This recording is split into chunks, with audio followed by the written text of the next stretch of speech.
Some houses aren't just old, they're hungry. They sit quietly on forgotten streets, sagging and weather-worn, waiting for new families to walk through the door. To most, they look like just another rental with character, a place you could almost call home. But to those who've lived inside, the walls tell a different story.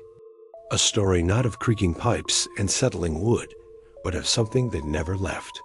Something that never wanted to be forgotten. Tonight's story is about one of those houses, the one on Sycamore Street.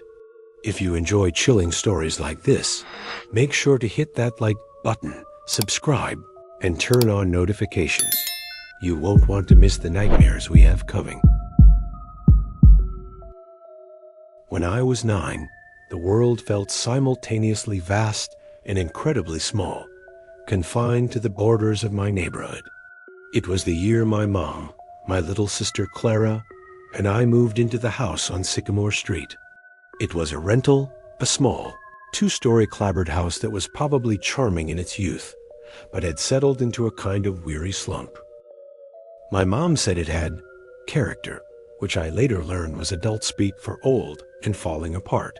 Still, the street was quiet, lined with mature oak trees that canopied the road in a perpetual twilight during the summer. It seemed safe.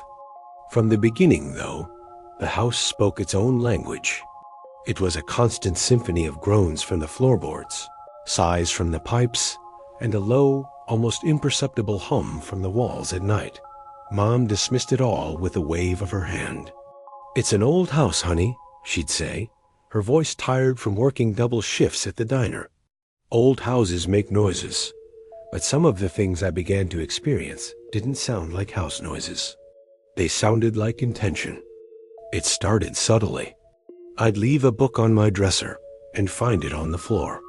I'd close a cabinet door in the kitchen, only to hear it creak open again moments later when I was in the other room. They were small, easily deniable things. Maybe I was just being a forgetful kid, but the feeling of being watched, that was harder to dismiss. It was a prickly sensation on the back of my neck, the kind that makes you turn around expecting to see someone, only to find an empty room. The first truly undeniable event happened one sweltering July night. I couldn't sleep.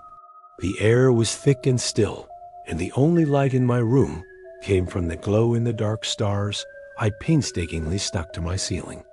I was tracing their fake constellations with my eyes when I noticed the shadows on the wall.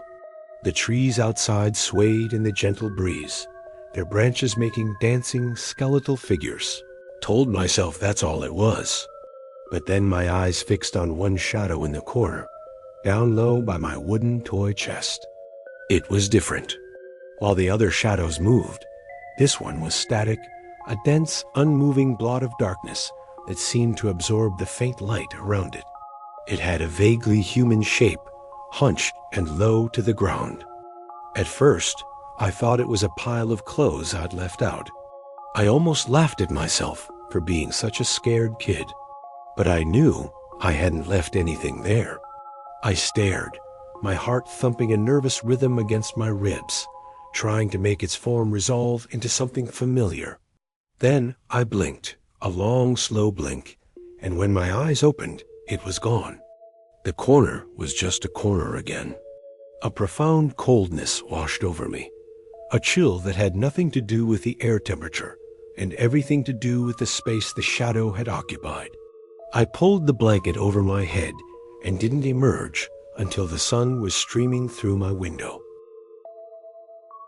I tried to forget it, but the next morning, my toy chest stood open, its lid leaning against the wall. Someone had been looking inside.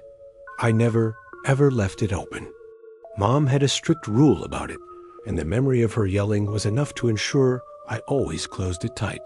I shut the lid without a word, a knot of fear tightening in my stomach. A few weeks later, the focus shifted to my sister. Clara was only 5, a sweet girl with a wild imagination, so when she first mentioned him, my mom brushed it off. "I don't like the man in the closet," she said casually over breakfast, pushing her cereal around with a spoon. I froze, my own spoon halfway to my mouth. Mom just chuckled. "Oh, honey, there's no man in your closet. Little kids imagine things." Clara's face. Her expression was earnest, her lower lip trembling slightly. She wasn't making it up. She said he would stand in her closet at night and whisper, but she couldn't ever make out the words. That night, my mom tucked her in, said a prayer with her, and even left the closet light on, but she didn't check inside. Later, I woke up to a sound that made my blood run cold. It was a dragging noise, coming from my own room. Scrape, scrape, like someone was slowly pulling their fingernails across the wooden floor. I was too terrified to move, to even breathe. The sound crept closer and closer until it stopped right beside my bed. I was sure that if I dared to look over the side, I would see something staring up at me. I lay there, rigid with fear, clutching my blanket until I eventually fell into an exhausted, dreamless sleep. The next morning, my fear was validated. There, on the floor by my bed, were 3 long, deep scratches in the wood. They were fresh, the raw wood pale against the dark varnish. I ran to show my mom, but she just got angry. "What did you do?" she demanded, assuming I'd been playing with something sharp. I swore I hadn't, but she didn't believe me, her frustration masking what I now realize must have been her own fear. After that, the nights became a gauntlet of terror. Faint whispers would emanate from my closet, like a radio turned down so low you could only catch a word here and there. Clara would often wake up screaming, and when I'd run into her room, she'd be pointing at a dark corner, sobbing, "He's there, he's there."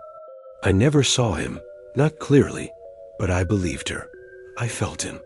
The house was heavy with his presence. The scariest night of all came in the dead of winter. The world outside was silent and blanketed in snow. I woke up for no reason and saw that my bedroom door was ajar, even though I always shut it. The dim hallway light my mom left on cast a pale, reassuring glow. But as I watched, the light in the hall flickered and went out, plunging everything into darkness. Then I heard them. Footsteps. Slow, deliberate, coming down the hall. They stopped right outside my door. I wanted to scream for my mom, but my throat was closed, the sound trapped in my chest. The door creaked open, and a figure leaned in a tall, dark shape, just its head and shoulders poking into my room. It was utterly black, a silhouette against the lesser black of the hallway. I couldn't see a face, but I felt its gaze on me. I squeezed my eyes shut, praying for it to be a dream. When I finally found the courage to open them again, the door was closed, and I was alone. In the morning, I asked my mom if she had come into my room. "No," she said, looking puzzled. "I was asleep all night."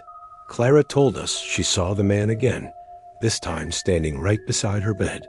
We told my mom together, our combined fear finally breaking through her skepticism. Her face paled, and she finally looked truly worried. That afternoon, she lit a white candle and walked through every room of the house, saying a prayer, her voice trembling. For a little while, things were quiet. The whispers ceased, and Clara slept through the night. I started to hope that whatever was there had left. The hope didn't last. One afternoon, I came home from school before my mom. I was sitting on the couch doing homework when I heard a loud slam from upstairs. It was the sound of my toy chest lid. My heart leaped into my throat. Nobody else was home. I crept up the stairs, my every sense on high alert. My bedroom door was wide open. The toy chest was closed, but all of my toys, every last one, were scattered across the floor, as if someone had violently dumped them out.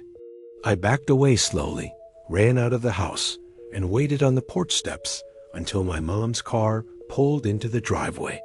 She still tried to find a rational explanation, the cat, the wind, but her voice lacked conviction.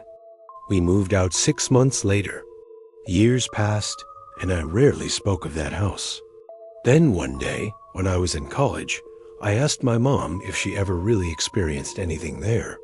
She hesitated, looking down at her hands. "Yes," she finally said, her voice soft. She told me that some nights she would wake up and see a shadow standing in her doorway, watching her sleep.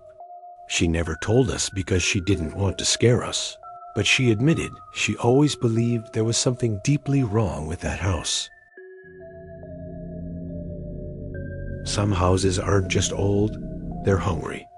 They sit quietly on forgotten streets, sagging and weather-worn, waiting for new families to walk through the door. To most, they look like just another rental with character, a place you could almost call home. But to those who've lived inside, the walls tell a different story. We tell ourselves childhood fears are just imagination, shadows that turn into monsters, whispers that fade with the morning light. But sometimes the monsters are real. Sometimes the whispers don't stop. The family who lived in that house on Sycamore Street learned the truth the hard way, that not every place is meant to be called home, and not every door should be opened. So the next time you pass by an old, crooked house with the blinds drawn tight and the mailbox hanging open, ask yourself one question. If it were watching you, would you even know? If you're still here, you've heard what most people would never dare listen to. There are darker stories waiting. Subscribe if you want to hear them, but remember, once you do, you'll never be able to turn away. Some things in life you just can't explain. Some things hide in plain sight, lurking in the spaces you think are safe. And sometimes, the danger isn't outside, it's inside your home, inside your mind. I was 10 years old when my mom remarried, and we moved into a new house, a place that should have felt like a fresh start. On the surface, it was perfect. A suburban dream, freshly painted, neatly landscaped, a safe haven for our new blended family. But that house had a presence. Something watched. Something waited, and it didn't like us being there. If you enjoy stories that make you question what hides in the shadows, hit that like button, subscribe, and turn on notifications. Tonight, I'm telling you about the lady in white. The house was new, shiny, and quiet in a way that felt unnatural. When we first walked in, I noticed how the air seemed almost too still, like it was holding its breath. The faint smell of fresh paint clung to everything, but beneath it was a colder, metallic undertone I couldn't place. My room was at the end of the upstairs hall. It was big, larger than any I'd ever had, with 2 tall windows looking out over the backyard. I unpacked my things with a nervous energy, placing posters and toys carefully. My heart jumped. I froze, staring at the closed door. The air felt heavier, almost viscous, pressing against me. The closet door wobbled slightly, as if someone was leaning against it. My mind raced. Maybe it's the house settling. Maybe I imagined it. But then the doorknob jiggled. My limbs locked in place, fear running like ice through my veins. I didn't move for what felt like hours, staring at that dark corner, until exhaustion pulled me into a shallow, uneasy sleep. The next morning, I noticed the closet door was slightly ajar. I knew I had closed it. My mother dismissed it casually, suggesting it might have been air pressure or the vents. But I knew better. Something inside the house was deliberate. Something knew we were there. Over the next few nights, the shuffling continued. But it wasn't alone. There was also tapping on the windowsill, rhythmic, deliberate. Tap, tap, tap, tap. I tried to rationalize it at first. Maybe branches brushed the glass? But there were no branches near the windows. Every time I tried to hide under my blankets, the tapping stopped, like she knew I was watching. One night, I peeked. There it was, a pale hand, long and slender, pressed flat against the second-story window. I felt my stomach turn to stone. It stayed for a long moment, unmoving, impossibly still, before slowly sliding down the glass and vanishing. My brain struggled to process what I had seen. Windows 15 feet off the ground don't have hands on them. Yet here it was. My little brother Sam began speaking of a new friend. He called her the Lady in White. He said she would sit by his bed and stare at him, her eyes black, empty, and endless. My mother laughed it off at first, but when I saw the genuine fear in Sam's eyes, I knew this wasn't imagination. I began having nightmares as well. The lady appeared in the corners of my room, whispering my name in a dry, rustling voice like leaves scraping together. Sometimes I woke and could still hear her. It was a voice that wasn't mine. It somehow felt as close as my own heartbeat. The night I saw her, the air in my room felt unnaturally still. Not a sound, not a draft, just a weight pressing against my chest. I opened my eyes, and there she was, standing at the foot of my bed. Tall, impossibly tall, her head nearly grazing the ceiling. Her dress hung in tattered folds, moving as if it had a life of its own. Her hair was long, black, stringy, clinging to a bone-white face. And her eyes, those black voids stared directly into mine. I tried to scream. Nothing came out.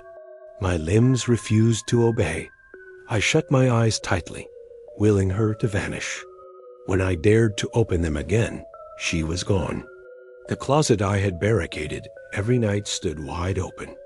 The cold lingered, crawling over my skin like invisible fingers. My body shivered uncontrollably.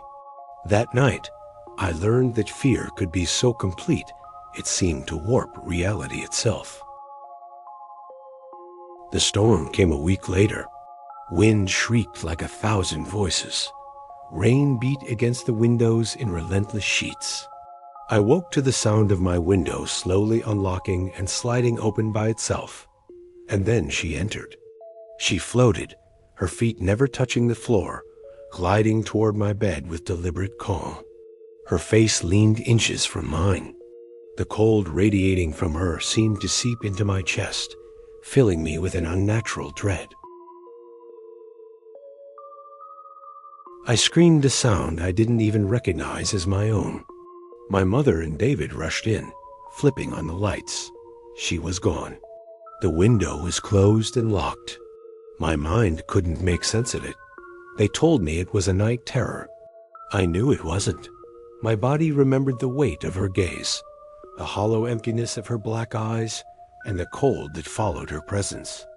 After that night, everything became unpredictable. Objects shifted slightly when no one was looking. Shadows moved just beyond the periphery of vision. Every gust of wind made me tense. Every creak in the house set my nerves on edge. I realized the fear wasn't just the lady herself. It was the uncertainty, the paranoia, the knowledge that someone or something might always be watching. Even years later, the fear persisted. Storms, wind, and shadows in corners trigger a memory of her. My brother Sam rarely spoke of her, not because she left, but because speaking her name seemed to summon her closer. My own life became a careful balance of watching, checking, doubting, and avoiding. I can't explain why she appeared. Maybe she was a spirit tied to the house, or a presence drawn to the anxieties and fears of children. But I know this. The terror was real, the cold tangible, and the eyes black and endless are burned into my memory. She became part of my wiring, an unseen, omnipresent force in the back of my mind. Some things can't be explained. Some presences linger long after we leave the places they haunt. The lady in white was patient, waiting in corners, watching through windows, whispering in ways that made you doubt your own sanity. If tonight's story gave you chills, make sure to like this video, subscribe, and turn on notifications, because the shadows in your own house might not be empty. Childhood feels safe, predictable. The streets you ride your bike on are your domain.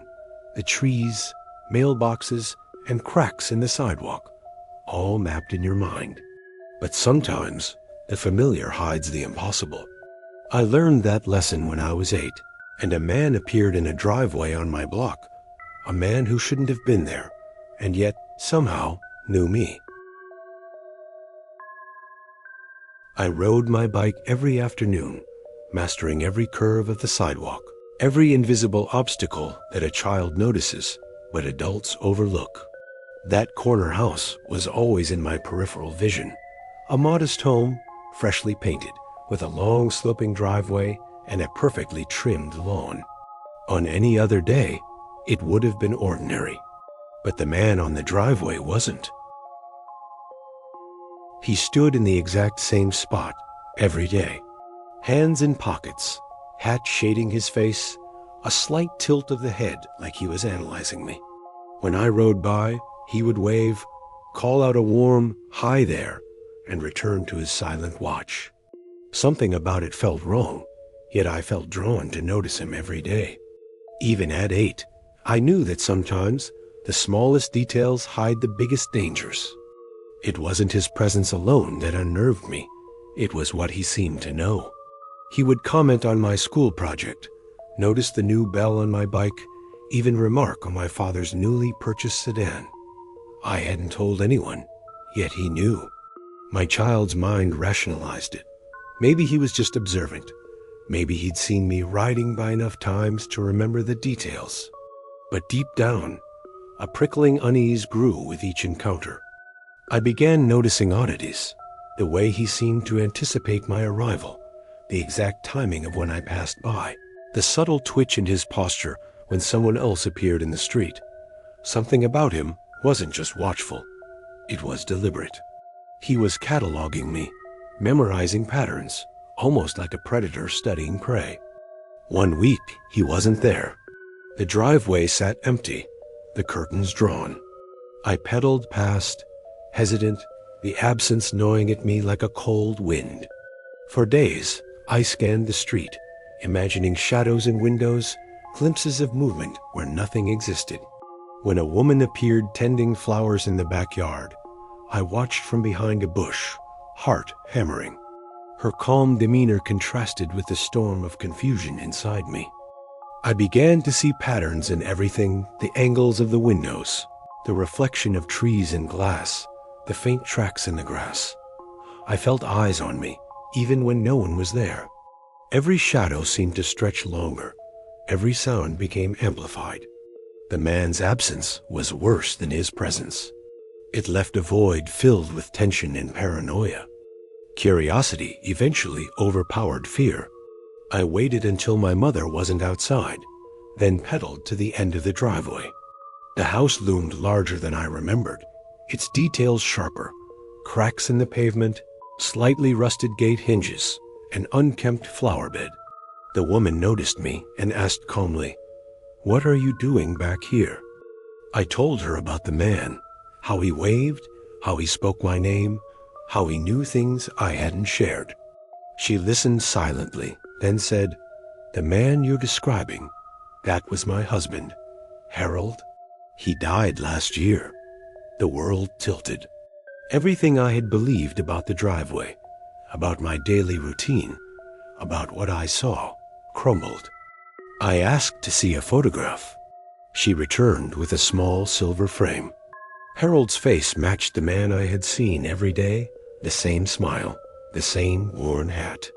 But there was a scar on his cheek, one I hadn't noticed in my encounters. How could this be? How could a dead man stand there, talk to me, remember details of my life? I remember staring at the photograph for what felt like an eternity, heart hammering. My child's mind tried to make sense of it. Maybe it was a twin, maybe it was coincidence. But the certainty in the woman's eyes, the absence of anyone else, and my own memories refused rationalization. Something impossible had brushed against my life. Weeks later, during a rainy night, I was jolted awake. I heard my name soft, familiar, unmistakable. It was him. Heart racing, I hid beneath the covers, listening as the voice repeated my name. My parents came running, reassured me, but no one else could hear it. The streets seemed smaller after that. I began noticing shadows, strange patterns in light, the way rain tapped at windows, always at the wrong rhythm, like someone was counting, marking my presence. Even at 8, I understood that the world was not as safe as it appeared. The years passed. The house changed owners. Families moved in. I grew up, went to college, and tried to bury the memory. But the fear didn't fade. Every now and then, I would pass a quiet street, hear a voice I didn't recognize at first, only to realize it was the same one calling my name. Even now, I avoid looking at empty driveways, avoid noticing the patterns in familiar streets. Sometimes, I feel the subtle pressure of being watched, of someone cataloging every movement. It's a reminder that the impossible doesn't always announce itself. Sometimes it waits, patient, and always attentive. The man on the driveway wasn't just a neighbor. He wasn't a hallucination. He was something else entirely, something I can't explain and probably never will. Some streets look safe. Some people look familiar. But sometimes the ordinary hides the impossible. 3 homes, 3 childhoods, 3 horrors that shouldn't have existed but did. The house on Sycamore Street wasn't just old. It was alive in ways no one should ever experience. The lady in white wasn't just a ghost story. She was a presence that haunted every corner of a family's life. And the man on the driveway, well, some encounters leave a mark that never fades, no matter how much time passes. If these stories made your skin crawl, remember, fear isn't always in the dark. It can be lurking in places you feel safest. Like this video, subscribe to the channel, and hit the notification bell to hear more true tales that will make you question what's real. And be careful. Sometimes the past doesn't stay buried, and the shadows are closer than you think.